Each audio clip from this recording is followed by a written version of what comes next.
Welcome to our exclusive YouTube channel, A Body Like Bruce, where we bring you everything we can about the late, great, legendary martial artist, actor, philosopher, Bruce Lee.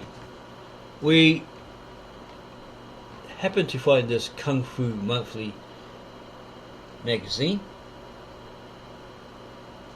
Not too sure what date it was printed or published, but it's titled Bruce Lee's Game of Death for the fans, KFM exclusive Bruce Lee's Legacy Collector's Edition. And inside it has information on Bruce Lee. It has now been 3 years since that fateful mid-July, so it's probably 1976 it was published, night in Hong Kong that Bruce Lee, the man they called Little Dragon, died. In the days preceding his death, Lee knew that after a decade of struggle he had finally won. In the last few years of his brief life he had single-handedly transformed the face of the massive Far East film industry.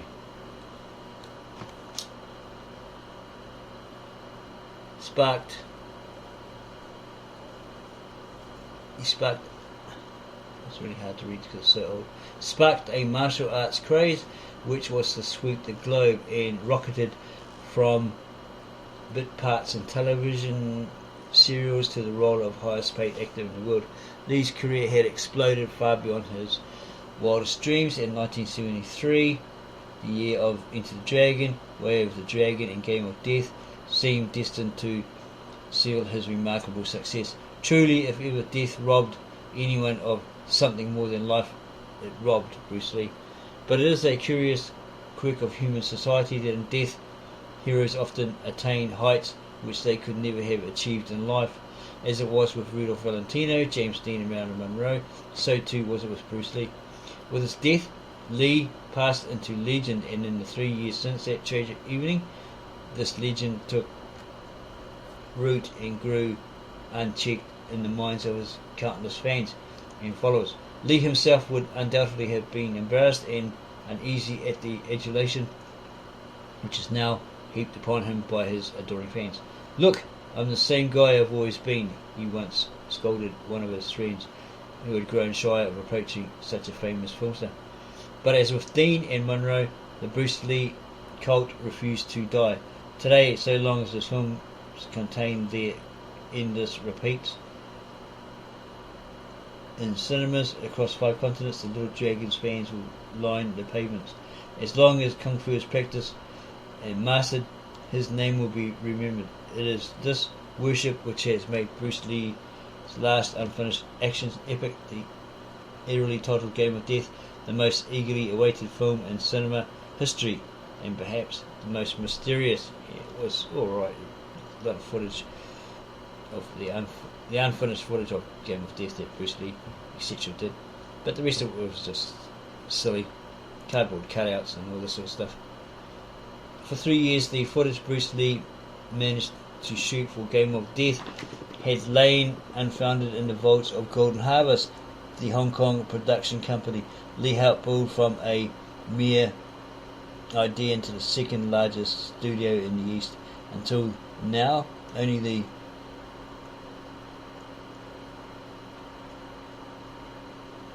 barest details about Game of Death have leaked from the Golden Harvest. Don't forget this was in 1976. He was an open man in his life, but everything about him turned mysterious after his death, commented a Hong Kong film director at Bruce's funeral, pinpointing the impending controversy which would later surround Lee's last hours. This same comment could just as well apply to Game of Death. Under Lee's own direction, it was the most open of films, shot with the voluntary assistance of a score of Lee's friends, students, and acquaintances. After his death, the film became an enigma, caught up in the intrigue of the man's private life. Now the news from Hong Kong is that Game of Death is back in production and tentatively scheduled for release later this year. Yeah, came out. Don't forget, this was 1976. It's an old magazine. Although officially the wraps are still on tight, enough detail had leaked out for an accurate picture to be pieced together at that time. This then was the story behind probably the last great kung fu movie ever, Bruce Lee's Game of Death. Game of Death was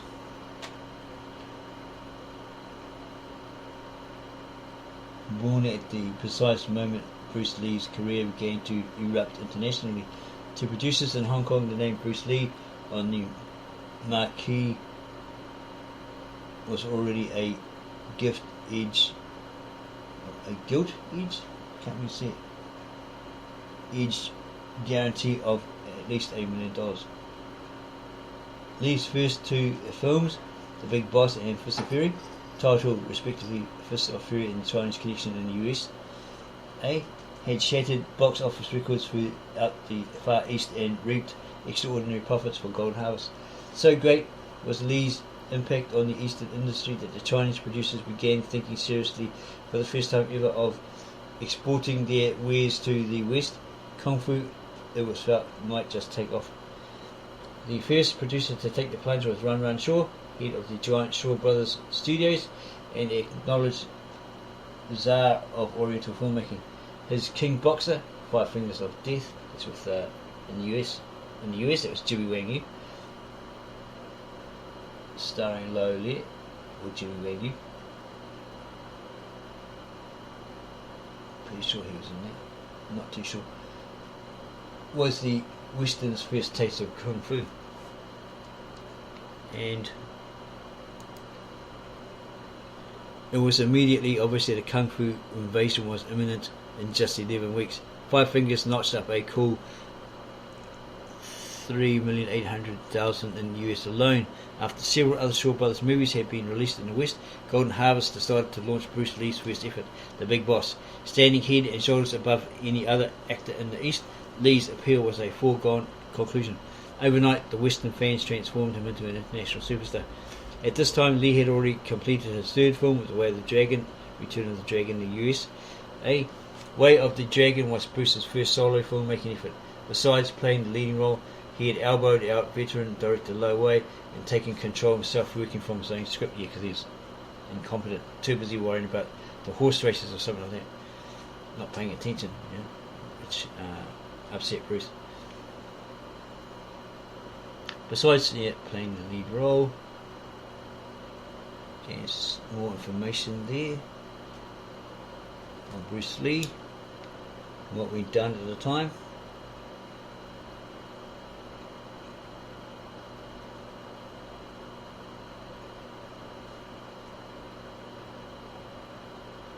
States here at that time. At present, Bruce Lee was working on a script for his next film. He hadn't really decided on a title yet at that time, but he wanted to show is a necessity to adapt oneself to changing circumstances. The inability to adapt brings destruction. He already had the first scene in his mind. As the film opens, the audience sees a wide expanse of snow. Then the camera closes in on a clump of trees while the sounds of a strong gale fill the screen. There is a huge tree in the centre of the screen, and it is all covered with thick snow. Suddenly there is a loud snap and a huge branch of the tree falls to the ground. It cannot yield to the force of the snow, so it breaks. Then the camera moves to a willow tree, which is bending with the wind, because it adapts itself to the environment. The willow survives. It is this sort of symbolism which he thought Chinese action films should seek to have. In this way, he hoped to broaden the scope of action films, and so forth. There he is with Grandmaster Yip Man. Game of Death scene.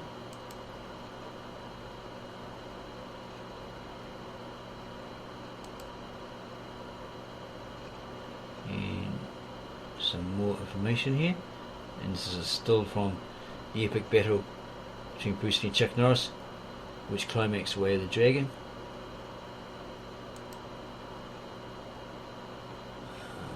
This is Angela Mao, looks like.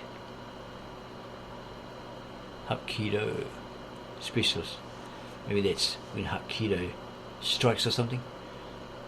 Kareem Abdul-Jabbar, former basketballer.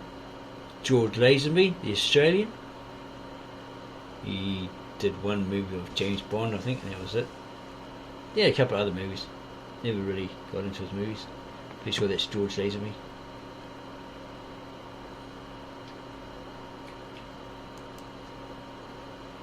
Bruce Lee in action on Enter the Dragon. Bruce Lee looking concerned.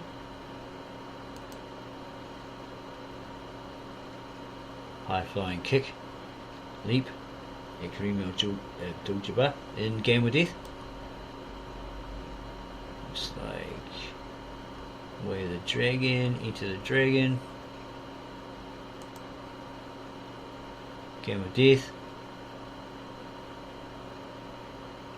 Game of Death was without a shadow of a doubt strictly one-man show, and that man of course was Bruce Lee himself. His movie making is like his fighting, Dan Innocento said at that time. He just did it. He didn't know until the night before exactly what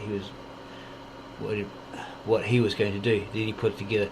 He made up the story details as he went along, spontaneously. That's the way Game of Death was.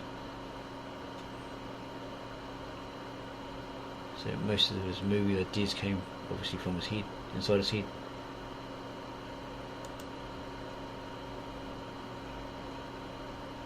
Lee and Lo Wei on the Big Boss set in Thailand.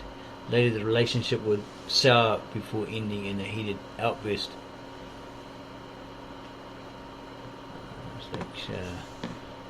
This guy here.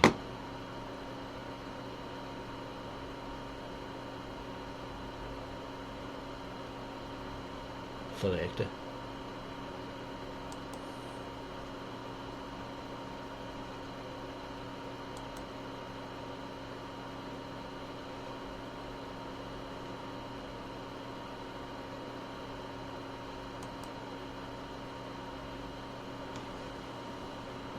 Some stills from Game of Death against Taekwondo Master. No, actually I think he was Aikido. Yeah, he was Aikido. Chinese connection of Fist of Fury when he beats up all the Japanese in the dojo. Bruce Lee's Game of Death, the true story behind the making of Bruce Lee's unfinished masterpiece. A tidal wave of commercial and artistic success. Bruce Lee, writing that, began work on his 5th movie at that time. Production, the ominously titled Game of Death. Within a month he was dead. Lee was the hottest property in cinematic history, a new kind of star whose movies were grossing millions of dollars on every continent on earth. His death stunned Hollywood, the Mandarin film industry, and his legions of devoted fans. Swamped by the flood of grief and intrigue which followed in the wake of Lee's demise, was death. Game of Death disappeared from sight. For 3 years it had lain gathering dust on the shelves of a Hong Kong film studio. Those are those scenes that he did. Not the entire movie. Kung Fu Monthly, the world's best-selling martial arts magazine, investigated the truth behind Bruce Lee's unfinished masterpiece, Bruce Lee's Game of Death. At that time, right? Bruce Lee's Game of Death tells for the first time anywhere the full story behind Bruce Lee's last movie.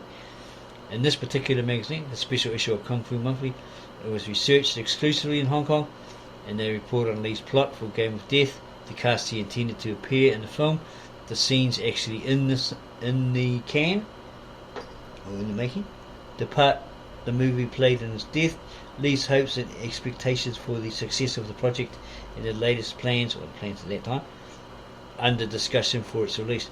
To Bruce Lee fans, the publication of this Kung Fu Monthly special issue offers the first real glimpse at the missing pieces in the amazing legend of the man they called Little Dragon. So we hope that you enjoyed the coverage of this magazine, old magazine that we bought you. If you liked it, then please subscribe to our channel. Don't forget to subscribe. Give us a like. Add your comments below the video. We'll get back to you on those as soon as possible. And you go share this video with all your family, friends and others who are die-hard Bruce Lee fans. Thank you for taking time to watch our latest video, Bruce Lee's Game of Death Collector's Edition from Kung Fu Monthly in 1976 roughly.